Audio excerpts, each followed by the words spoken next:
Welcome back, all my Irish patriots and nationalists alike. We have another Upfront with Katie Hannon.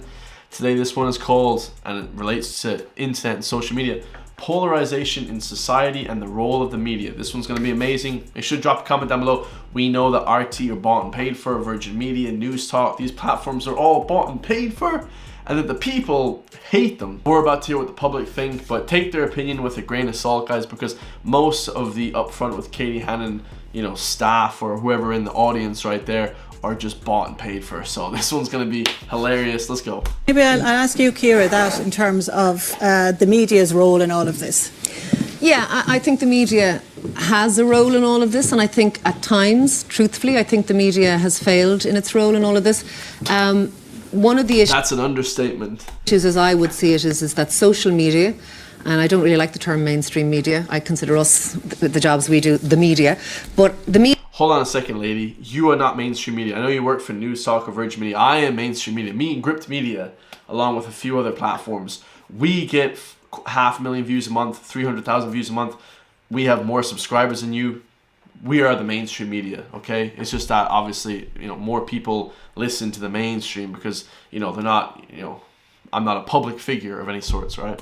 Media and social media are having different conversations, and there's a truth in that. And because we are having different conversations, those people who are online believe that the media is censored, and they believe that the media, because of editorial choices, is holding something back and is misleading them.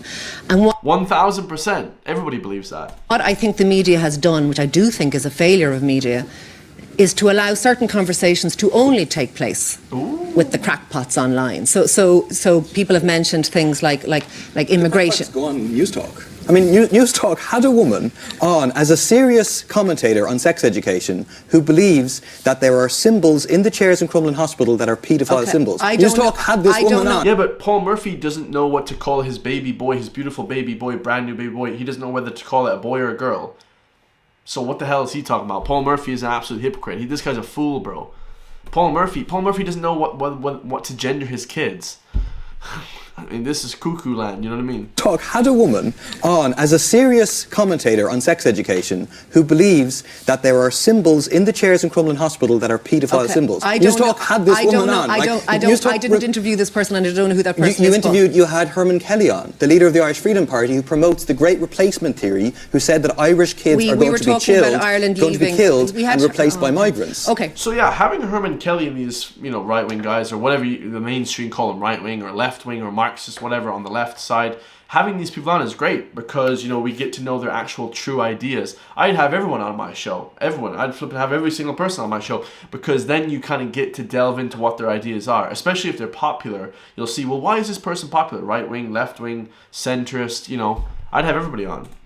I'll tell you, I'll finish my point, Paul, if you might. And my point is this, is that there is a difference between the conversations that are having in the media and in social media, and in that vacuum where we're only allowing people who, and there is a far right, by the way, they do exist, but as Mick says, everyone who's being thrown in with them aren't really them.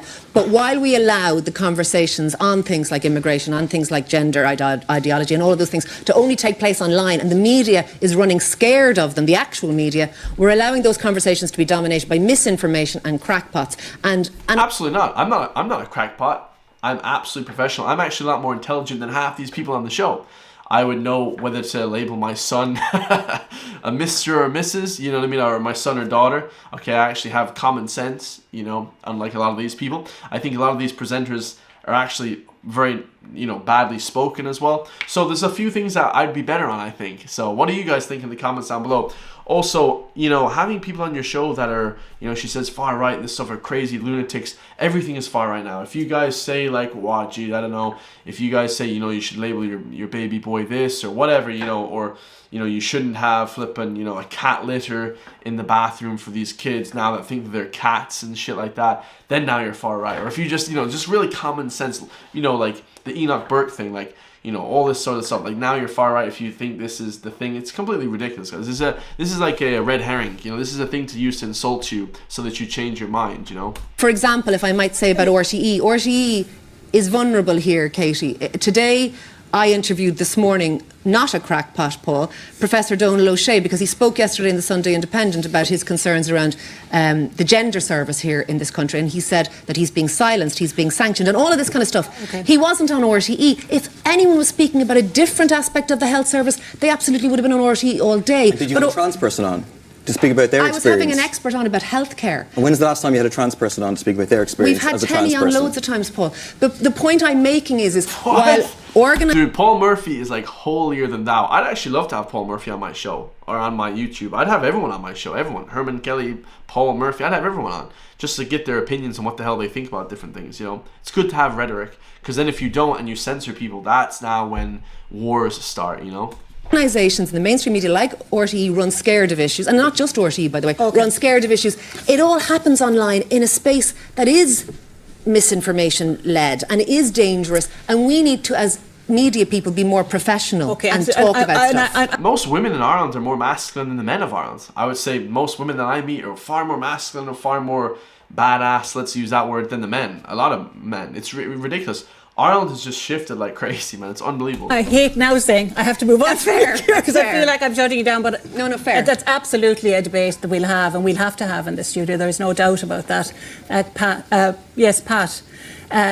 In terms of the Gardaí in the middle of this and this polarisation and the division in society, do you think that the trust is breaking down between the guards and the communities? Well, I think what's happening here tonight, Katie, is really, really positive for policing, and I'll tell you why. When you consider the variety, very, very quickly. Okay, when you consider the variety of views and interpretations about what has happened, what is happening, and what's likely to happen, and the foundation for it all, but we let the guards look after it, is not an option now. This is a question for society. Key stakeholders around the table giving the guards their interpretation of what's happening and saying, okay, this is what we would like you to do. This is how we would like policing to progress from here. If we leave it to the guards on their own, that's going to be a big mistake. The guards are trying to walk this tightrope at the moment, and I think they've gotten it right for the most part of it. And policing protest is not pretty. Okay. And when it gets violent, it's less pretty. Well, I think this guy's a great speaker. I think that the guards are great in this country. It's just that they're led by a shit government. You know, a lot of people think the Gardaí are this and that. They're led by the government, guys. They're told by the flipping figureheads, the intendants and stuff, to tell the lower down people what to do. It's ridiculous. Same with the military in this country, the defense forces, I should say.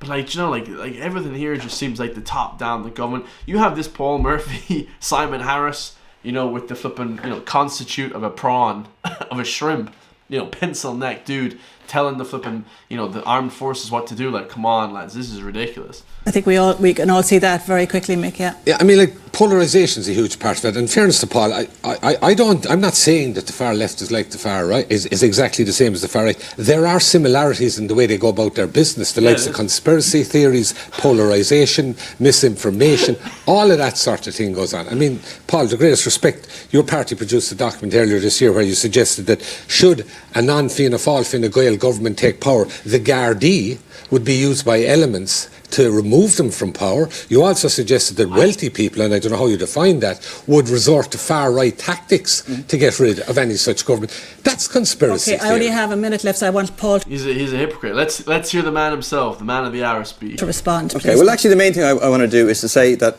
I think you're right, that people can't rely on the guards to deal with this problem. In the kind of society we want to have, the guards would be dealing with this problem, but they're not going to, right? So actually, ordinary people themselves who are horrified at what they're seeing developing and should expect this to get worse, need to get organised, need to get active. Like Forza Trade Union is really to be commended for organising an important protest in Cork to defend the librarians. The Gardaí would not defend the librarians, but the union came out, organised a big protest and did so, and I think we have to do what we did again. On February 18th of this year, we put 30,000 people on the streets to say Ireland for all, to say we've enough wealth in this country to address all of the real issues. You didn't want the government. We did not want the government. Exactly. Because why? Can I tell you why? Well, hold on, Paul. If you don't want the unity of purpose to take on the far right, if you don't want the unity of purpose, then you only want to do it on your terms. I tell you what, you cannot build an alliance against the far right that involves the government. Why? because the government creates the social problems that the far right feed off, and the government creates the discrimination, for example, against non-Ukrainian refugees that legitimizes their narrative. The government... This guy's just trying to spin narratives and just trying to propagate and just trying to brainwash people into, aligning what he says, guys. His slick talk isn't going to get past me, let me tell you that much. He is so, just out on a different platform. It's unbelievable. The guy, first of all, keeps saying this far-right narrative. I don't know even one person who's far-right, as he calls them. There's conservative people in this country. Conservative is fine, I don't know where this far-right fraction comes into. If he could name one far-right person in leadership, I'd love to hear about it. And explain how they are that, because there are none. It has created a situation where Ukrainian asylum seekers are treated with some semblance of dignity, and if you come from outside Ukraine, you're put on the street with a €20 voucher. That legitimizes the logic of the far right. The idea that we can have people from the government supporting that policy out protesting against racism, that would be a joke. So we already have, the thing about Ireland is very strange. We already have 15,000 homeless people. So people that come to the country expecting something from the country, I don't really know what to say. It's like, you're not going to get anything. My family didn't, I'm Irish, we emigrated here at 5-6 years old. We didn't get shit, guys, for many, many years, 10 years. We had to work for everything we ever got. So expecting to get handouts, to people and stuff just because you live in Ireland, it's just fugazi. It's just a fictional reality that this Paul Murphy guy lives in. I don't know what sort of reality, if he's smoking a lot of weed. A lot of these guys on the left, love drugs and stuff, but it's just a fictional reality that he lives in. It's unbelievable. It's polarised, what you're saying. The government have whether you like them or you don't like them, Paul, they have a democratic mandate from the people. They were elected to govern, and you don't have to like them. I don't have to. It doesn't make any odds. But for you to say, no, anyone but the government, that's why we're polarising. No, if I'm organising a protest to organise against racism, I can argue within that protest movement that I think it would be counterproductive to have the people who are responsible for the problems... Counterproductive for who? For you? No, for the organisation of an anti-racist movement. Okay. Because the point is there are real issues. Housing, cost of living, etc. The question is, the left says it's those at the top who are responsible, the developers, the corporate landlords, the big business profiteers. The far right says blame people below you. That's the big difference. Okay, there are real problems. It's a question of who's to blame. Lads, oh man, Paul Murphy talks about, organize a protest against racism. I guarantee this lad has never even talked to anyone outside of his own race. This lad talks around white people, that's it, maybe some Spanish people, Portuguese people, maybe some people from France. He's high society, guy. This guy is high society. It's just completely talking out his wazoo. I don't believe anything for a second, To say that there's this massive racist, problem in this country, guys, dude, it's just certainly individuals are, but sort of this industrial complex where people are just pushing people down because you're from Poland or something. It's just not true. Ireland is one of the most diverse countries in Europe, I believe. So yeah, absolutely ridiculous, man. That guy just is on a flipping different planet, altogether. Let me know your thoughts. I love you all. If you want to support me as well, link is in the description of my Patreon. I have about 200 blocked videos over there. You would all love to see those. Hopefully you guys can support me. For just the price of a coffee per month, you can help support my journey. And we're going to be doing a ton of videos like this year. So stay tuned, and I'll see you all in the next one, guys. Peace.